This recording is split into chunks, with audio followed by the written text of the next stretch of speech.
So, Thomas, it's a pleasure to have you here in the country of your birth and where you grew up, here in Closters at ValueX. It's a real privilege to have you here. And I'm really excited to ask you a few questions that I would feel uncomfortable asking you on my own, just in a one-on-one conversation. And I guess I'd like you to tell us a little bit about how you ended up running one of the largest real estate funds in Europe, may I say? Yeah, I mean, it is kind of a windy story. How much time do we have? Give us 5 minutes, 7 minutes of that. And I'm really curious to hear it the way you tell it rather than the way it might be told by somebody else. So take your time. Well, thank you for that. So I actually started my career as a lawyer. And weirdly, I think there's quite a few lawyers who sort of end up becoming fund managers for various reasons. But I always wanted to be a lawyer. Sort of Robin Hood and Sherlock Holmes were my childhood idols, and I think that feeds into my white knight complex. And then I thought, like, being a lawyer and protecting the people, that was going to be my thing. And then I accidentally ended up doing an MBA. And then there was no turning back. I really got interested in finance, and I joined the European Bank for Reconstruction and Development. So it was finance, but still had a purpose, so the purpose thing never really went away. And really loved doing that. It was 2007, 2008, so you can imagine the EBRD was literally the only source of liquidity in Central Eastern Europe and all the ex-Soviet states. So it was a fascinating time. And then sort of as things were normalizing, I thought actually it'd be quite interesting to sort of have a real sort of private markets job. And true to my Swiss roots, I joined Partners Group and I ran their European real estate business. So real estate was also kind of an accident. I never intended to be in real estate, but it just so happened when I joined the EBRD that there was a position in real estate, and my boss was Swiss, and she thought, like, no, it's really interesting. I was like, okay, let's give it a try. And Partners Group was a phenomenal journey in itself, because they have this integrated approach of investing in primaries and secondaries and directs, and everybody will talk to you because you have sources of capital, and it's quite flexible. And so I ended up with all these incredible relationships in the real estate world, still focused on Europe. And I ended up doing a joint venture with a company that was called MGPA, which then got acquired by BlackRock. And the one thing we know about BlackRock, they grow organically, but they particularly grow inorganically. And so when BlackRock then decided to launch a new value add series in Europe, they called me because of this joint venture that we'd done, and asked me whether I'd be interested. And so that's how I ended up at BlackRock. So that was in 2015. Yeah, and thank you so much. It's a world that I don't know very well. There are a few sort of like stops on the way that I'm going to just dive into a little bit. I will want to dive into St. Gallen, the EBRD, and Partners Group. But just to bring us up to the present day, you told me just before we started that you were born in and grew up in Rien, which is sort of in the border between Switzerland and Germany, near to Basel. And now for me, you have a sort of a tinge of a kind of an English overtone to the underlying Germanic. I feel like you speak English as if it was your mother tongue. And I imagine that you're very firmly rooted in London. Can you just share a little bit about your life in London, how you live in London, how your relationship to Switzerland? Yeah, by the way, you're very kind. So my dad is Swiss, and my mother's from the UK, and the English side of my family, obviously, they mock my English, so they would never agree with you. But I've lived in London for 20 years now, and my wife's American. So the Swiss roots sort of were fading a little bit, but it's interesting now that I have my own family. We have a 2.5-year-old daughter.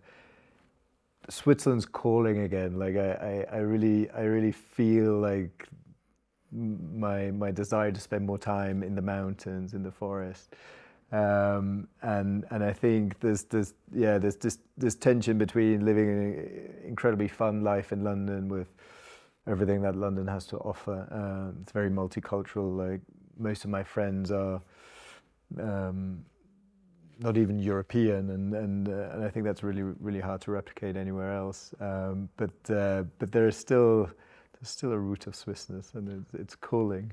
Well, my wife is, well, she was born in the United States. I consider her to be Mexican because that's where she grew up with a Mexican dad, and she's adapted well to life in Switzerland. So there's hope with you and your wife. And I would tell you that with my eldest daughter, 4 years old, I felt the calling to Switzerland, not having grown up here. And so, that might be in your future, who knows.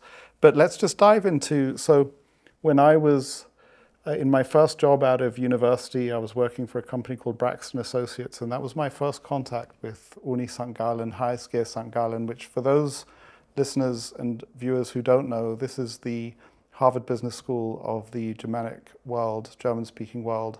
And I have invariably, anybody who's graduated from that school is extremely smart and very, very capable in business in all sorts of ways. But the place is really extremely austere, to say the least. And so you're saying that you got a business bug at HSG, and I'm trying to work out how that happens, given that the place is so austere, and even the teaching style is austere and dry. Yeah, so it's a great question. So I actually, so when I started studying there, like the law courses, the business courses, the economics courses, everything's the same for the first year, and it kind of gives you a chance to decide what you want to do.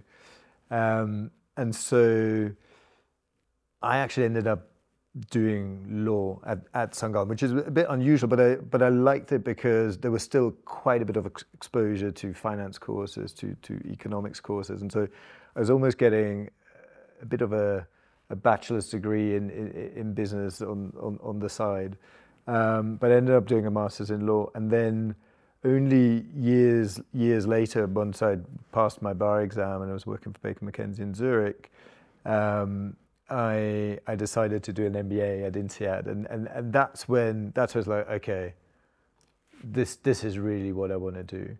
Right. But to your point about St. Gallen, like it's a place with not many distractions, so you're sort of there for a reason, and yeah, it was an interesting experience because it is very structured. It is very, as you say, austere. And yeah, maybe one of the reasons also why I wanted a bit of an antidote to that, which was INSEAD, which was a lot more lively. Right. And in Fontainebleau, another sort of excellent institution that I unfortunately did not manage to participate in one way or another. And so the EBRD in the late 80s, early 90s was huge in my mind because it's an area of finance that I don't understand, and I'll start you off and then maybe you can help, is that as an institution, it was really kind of, as I understand it, connecting Eastern Europe with the European economy. And I used to not have much respect for EBRD type bankers, but I realized that it's kind of like social/financial engineering of the kind that Hamilton is famous for doing after the American Revolution, and sort of like, how do we construct the finances of this country, when in Europe's case of this economic zone, to make them work? And perhaps you can share a little bit of the inside story there. It was the era of George Soros, setting up universities in Eastern European countries.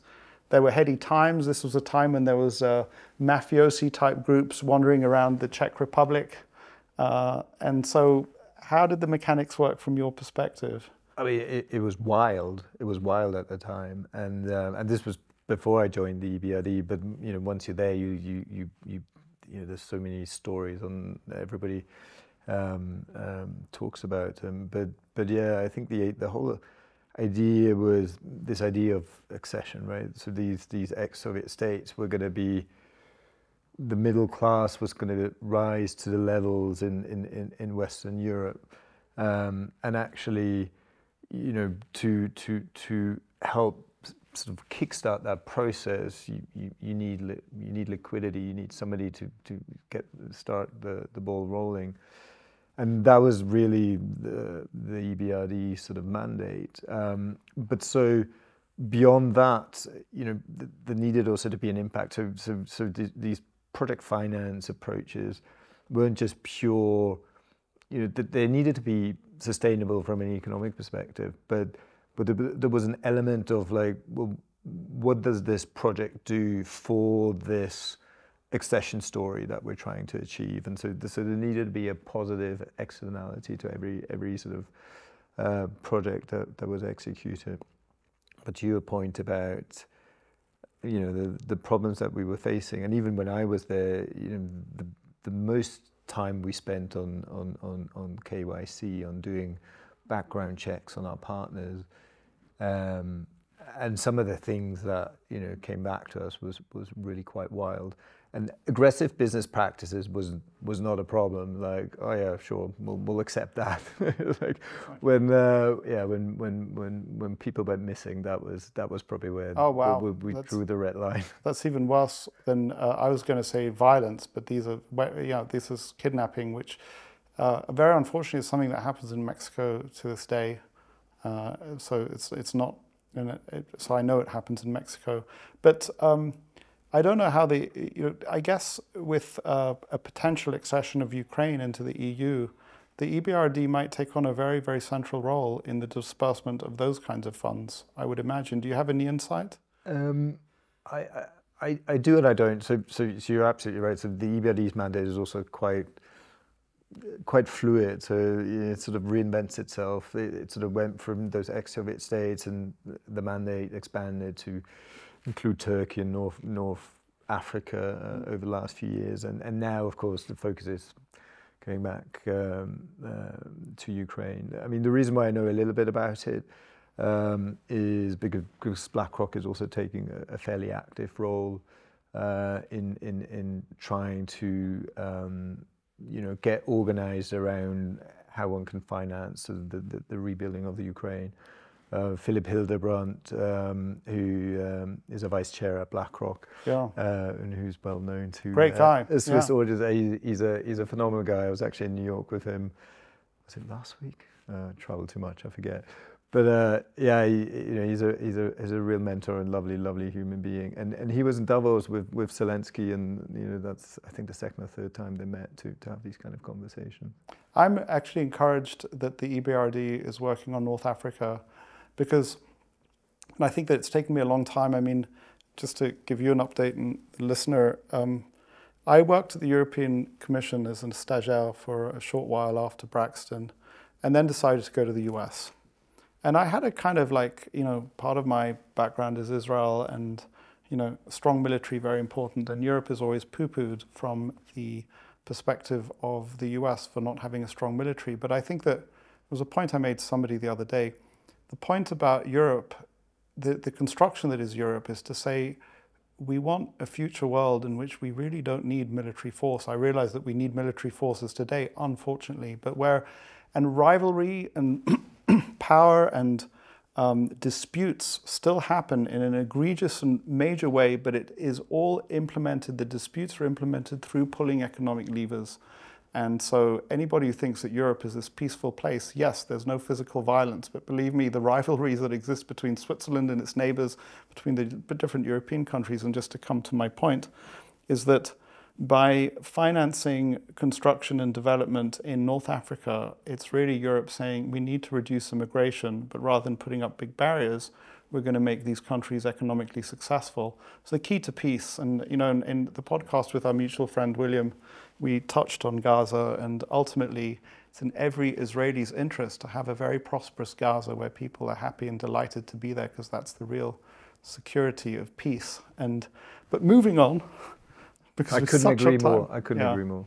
Yeah, and so I've gone through a learning process as a guy who grew up in Europe as to what the point of Europe is, and much of the world doesn't understand that that's the point. The point is, I mean, people complain about the bureaucracies of the EU, and in a way the EBRDs are kind of an extension of that. But there's a point, which is we're using levers that don't involve physical force of some kind or other. Partners Group is a storied company in Switzerland. And so I'm going to just throw out a little fact, and you're going to help me. So somebody that, if you ever moved with your family to Zurich and you like cycling, you might end up cycling in a group that I'm a part of that has Georges Kern, who's the CEO of this luxury brand, Breitling, that used to have Citicorp Venture Capital as its primary investor, I believe. This is all public domain information, by the way. Nobody should think that I'm here revealing anything that's not in the public domain. I would not do that. And but now Partners Group has taken an enormous stake, and I like to sort of like estimate how many what multiple of sales they've taken a stake at. And if you read Bilanz, which I'm sure you do, anybody who even has a copy of Bilanz will know that the company is being prepared for an IPO, I believe. And I guess as somebody who's worked at Partners Group, can you help me to understand without any, I'm not asking for anything that would not be public, help me to interpret that as best as I possibly can based on your experiences. Yeah, look, I think Partners Group are incredibly astute investors. I think they really, and again, like I'm incredibly grateful for the time that I was able to be there, because I learned so much, and I learned so much at the EBRD too. And I think what both those organizations have in common is a risk-first approach, and Partners really incorporates that. And I do think they manage to get insights that are not necessarily obvious, and so without knowing anything about this specific opportunity, they're clearly seeing a trend or anticipating a growth story that might not be obvious to everybody. And I've seen this over and over again, where they were just very early on in identifying whether it's structural trends or even macro trends. And then we're very disciplined around investing around those trends. I still, to this day, sort of read their can't remember what it's called, their navigator, or like their quarterly sort of macro output. It's really quite impressive. I should make sure I take a look at that. So I'm going to move on to where you are right now. What I'm going to do is give you a slight rest and give you two insights that I got into sort of like the world of real estate, maybe three, to tell you where my knowledge level is. And then I'm hoping that just based on experience, you might share with me and the audience a little bit more wisdom that you're able to share. I think that, you know, one could spend hours asking you about what you've learned in the world of real estate. And so the first lesson I learned is from Bruce Flatt, which he likes to invest in constrained areas. And so it's unusual and strange, because if you visit Berlin, Berlin is kind of like a beautiful place and so easy to move around in, and lots of place for development. That, as was explained to me, is not a great place to invest as a real estate investor, because any building you put up, somebody can put up a competitor right next door. Whereas if you go into the City of London, Manhattan, you know, the Nariman Point in Mumbai, there are very, very limited locations, and so you can develop a kind of a franchise value in a building. The second idea, which is similar to that, is anything that is close to a major transportation route. And I guess I'll just leave it with a third idea, which is that I've been blown away, and this I don't consider myself a real estate developer, certainly not a real estate investor, is that it's hard to understand how values of real estate change based on what seem to be insignificant proximities. So I'm always amazed when I attend a conference, and we're here at the ValueX conference in Klosters, and we're in my home, which is literally 400 meters away from the major hotel and 300 meters away from the sort of convention center where we're doing the event, but somehow I'm out of the loop. So when you're at a conference, it's not enough to be in the hotel next door. You've got to be in the hotel. So I guess it's location, location, location. But I guess, you know, if sooner or later you'll have a child who's, age 14 or 15, you'll say, son, this is what I need you to know. So can you just how you talk to many people about real estate. So in your experience, where do I need to go next with my knowledge? Yeah, so I'm actually going to quote you back to you.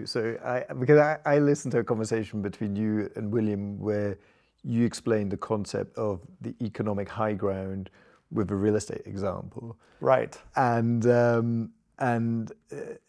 it is exactly that. The economic high ground is quality in terms of the product, and that really focuses on tenant requirements. And they're constantly changing, and they're very different in residential to office to retail to logistics to data centers. But so being in tune with those ever-evolving tenant requirements, is key. But I think the one thing, and sorry, what I would also say is more recently and increasingly important is the sustainability of the building. This is particularly true for Europe, where it's driven by regulation, but more broadly when looking at North America, where people will say it'll depend whether you're in a red or in a blue state. Actually, there, it's driven by tenants who have their own ESG mandates and requirements. So sustainability, whether it's embodied or operational carbon, is becoming increasingly important. But then thirdly, coming back to your point, it is really about location. And you're absolutely right in saying you can be on the wrong side of the street as a retailer, for example, and you're going to get no footfall. Or you can be 2 minutes too far from the tube, the metro station, and tenants won't go there because their employees consider that to be a little bit too far in terms of their overall commute to work. Or to give you another example, we're sort of investing quite a bit in student housing. I'm probably going to get in trouble here, but students are quite lazy, and they either want to be right on campus or they want to be where they're going to spend their evenings, their nights. So they want to be close to the bars and pubs. And if you're sort of somewhere in between, which you're like, yeah, but it's equidistant, so surely that's fine. Like, no, it won't be, because they just think differently. And so understanding, again, what good location is for that specific user, for that specific tenant is absolutely key. So two follow-on questions for me, and I'll ask one or two because each one could take us into many hours of conversation, which I wish I could do, but I can't. I'm not allowed to. But so I'm thinking of Wall Street, where when I worked for a couple of years on Wall Street, and that was full of banks, and now it's basically a residential area, and that's high-value real estate, so that's good. But from the perspective of an owner of, let's say, office buildings to be converted into residential, what I've realized is that, for example, for me, from the perspective of an investor looking at, say, replacement cost, rental rates after conversion, the capital cost of doing real estate conversions can be enormous, potentially the cost of putting up a new building, which you could not do in certain areas. And so I guess, how do you think of real estate? There's a lot of real estate that's transitioning from one use to another right now. Are there rules of thumb or no-go areas or ways of thinking about it? Yeah, I think the rule of thumb is that a fraction of what we think is possible is actually possible. So take Manhattan as an example. And I have an incredible team that sort of knows a lot more about this, and they sort of feed me with this information. But my intuition was like, well, there's all this office that is going to be vacated very shortly because people are working from home, and occupancy rates are falling, particularly in the US. So let's convert it all into residential. Probably about 10% of that stock is actually convertible from a structural perspective. Because floor plates are too deep, you end up being too far away from a window, you can't put in the wet zones, you don't have enough elevators, all these kind of things. And so you end up actually not being able to convert it to residential, and you'll have to knock it down and start from scratch. So, your point about conversion costs, the capex needed, and there's no real rule of thumb. It'll be different from market to market. It'll be very idiosyncratic also. But even so, when you end up knocking it down, it's going to be a multiple of that. And so I think a lot of current owners of office are actually stranded with assets that are, they're not worth a lot. That was the word that I came up with, stranded asset, which is really surprising, especially when you think of some of the locations, because we're not talking about low density suburban, we're talking about high density. And it's a whole new world for me, and I can't dive into it as much as I would like, because I'm going to go to another area which is of great interest to me, is this incredible phenomenon of luxury retail, which I guess sort of premium A-class retail space, where I've learned that if you're a certain kind of brand, you have to be in a certain location, otherwise you cannot sell the brand. And I try to tell my friends to start discerning where they see Rolex watches sold. They'll discover there are a lot of places where Rolex won't put its watches, for example. And I also think of areas, and again, I go to Manhattan because it's easiest for me, the sort of like 57th Street and Fifth Avenue, which is kind of one of these luxury retail areas, where I realize that actually there's about 4 companies that own this, and that's it. And I also find the sort of the transition between that area where Louis Vuitton are willing to put a store to an area where at best they'll put a Sephora store. And actually the way people are banding about Class A real estate doesn't work anymore, because not all of the locations are okay. How many times do you see real estate that some people think would be available for those luxury brands but isn't? What is going to happen to those pieces of real estate? How should I be thinking about it? I don't know. I'll just... All the time. So the high street is an incredibly complex thing to invest in, and to be honest, we don't do it at all at the moment, because we think structural trends are stronger elsewhere, and so we focus on those. But coming back to your question, firstly, as a general comment, the ends of the high street are sort of fading and reducing in value, and so you've really got to be in the middle, and that's where the value is being preserved. But when it comes to very high-end retail, it's very different, because you need a almost central landlord to curate that central piece of the high street, because brand association is also an incredibly complex thing. And so Rolex won't want to stay there if somebody else moves next to them. That fundamentally takes away from how they want to be perceived by the customer. And so to your point, typically you have somebody who will own that central piece of the high street and then curate it, and only when they do that right, then they can attract those high-end retail tenants. So I was in Paris, and my wife didn't want to go, understandably, but I had to go visit this new building, La Samaritaine. And what is utterly fascinating is that I remember I lived a couple of years in Paris, and La Samaritaine was just some kind of like junky, I don't know, I never went there. It was just across the bridge from the part of Paris that I like to hang out in. And what they've done is curated the center of an area where all those brands feel safe to go. But what I also found interesting is that within that department store, the locations, so for example, the primary brand of LVMH, which developed that, is Louis Vuitton. The Louis Vuitton store would not be found on the edges, And if I show up with some luxury brand, that I'll be lucky to even get some shelf space in that store. But so from a real estate investor perspective, in a way, if I'm an investor in, you called it the high street retail, then I'm competing also with LVMH, actually, who are developers in their own rights. It's not a happy person I wouldn't want to compete with LVMH if I don't have to. It's Eskimos,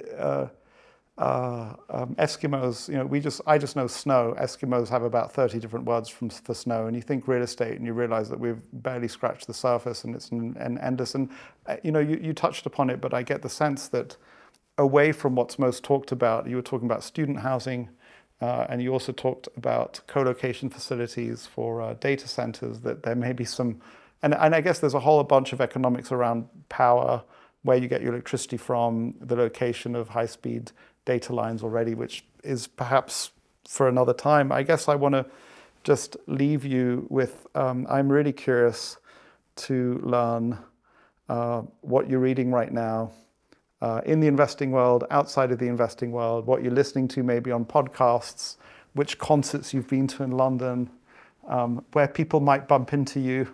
I mean, honestly, I'm not just saying this to flatter you, but I listen to you, I listen to William, and it's nice to have these constants in life when you're walking somewhere and you hear familiar voices, which is really, really nice. But I sort of read in batches, and I had this phase where I was super into psychology, and I was so excited to hear William interview Dan Goleman again, and then I got into behavioral economics, and Danny Kahneman is sort of my hero, and sort of I read everything around the edges there, and now I'm sort of very much into biographies. So I just obviously read Musk. I'm rereading Steve Jobs and Innovators and all of Isaacson's books, and it's funny because like it always creates an emotion when I'm sort of in these sort of batch studying phases, because right now I want to be an entrepreneur. I want to do something, and it's interesting because it coincides with a phase where, you know, BlackRock sort of being acquisitive. It's particularly in private markets. It's acquired GIP. It's growing the business, and I feel like I can be an entrepreneur within a really large organization and grow a business, and I feel like sometimes books find you at a time when it makes sense, and so I think maybe there's no coincidence there. Yeah, and it's great flattery that you think that listening to me and William is good. I should, and not everybody watching or listening to this may be aware. Why don't you tell us about how you found William and what your relationship to William is? Because it's actually William Green that connected us. So yeah, I mean, and again, it's one of these magical things in life. I'm so grateful for, because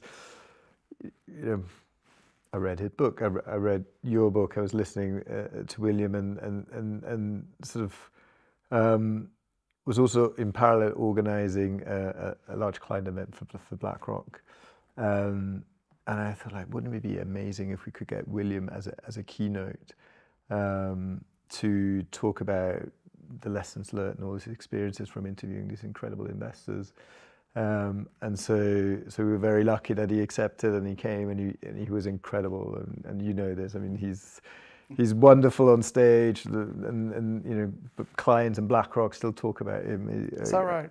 Wow. And we'll do it again. Like he was really fantastic. But beyond that, I got to know him on the day, and he's a magical person. He's one of a kind, and so we, I guess, on the day became friends, which I'm not even sure I'm deserving of his friendship. But you are deserving of his friendship, absolutely. But he very kindly then he asked me about Value X, and sort of said, oh, you should come to Closes, and then he introduced us. So and here we are. So I'm very, very grateful for that. Yeah, well, I'm grateful as well, and I've not seen William in action at one of those. He's told me about some of these offsites that he does. You're probably aware, I have never seen anybody prepare as obsessively as William does for anything that he does, whether it's writing or, I'm sure, podcast interviews and the like. It's quite incredible. He makes these claims of being extraordinarily lazy or extraordinarily disorganized, but there's also an extreme hyper-focus on the things that really, really count. I'm also really grateful to you, because I think that I love having William here at ValueX, and I love having you here, especially because you come from an institutional world, and I don't know, I know that the group that's here benefits very much from your presence, and what you get to see is a kind of like a group of non-institutional investors, and that may be interesting for you. You get a slice of their minds and how their minds work, which is important. And but also it makes it even nicer for William to be here, because he's connecting with you. So I'm really pleased that you're here. Hope you decide to come back, and we'll plant a thought into your mind and into the universe, is that your American wife needs to understand that growing up in Switzerland, to have children who at least part of their lives are in Switzerland is one of the most incredible gifts that one can give one's children. And, interestingly enough, we were here for about 10 years. And then our children, all of their own volition, wanted to go to school in the UK. So we have, and we can talk a little bit more about it offline. But Thomas, it's a real pleasure. Now, I need to, so if somebody hears you and wants to be in touch with you, or wants to find a way to you, what would be the appropriate way for them to find you? Look, easiest way, send me an email, thomas.mueller@blackrock.com, and I'll definitely respond, I promise. And he's also on LinkedIn, so you might want to send a message on LinkedIn. It's a real pleasure to have you. Thank you for coming. Thank you very much for having me. It's a real honor. Thank you.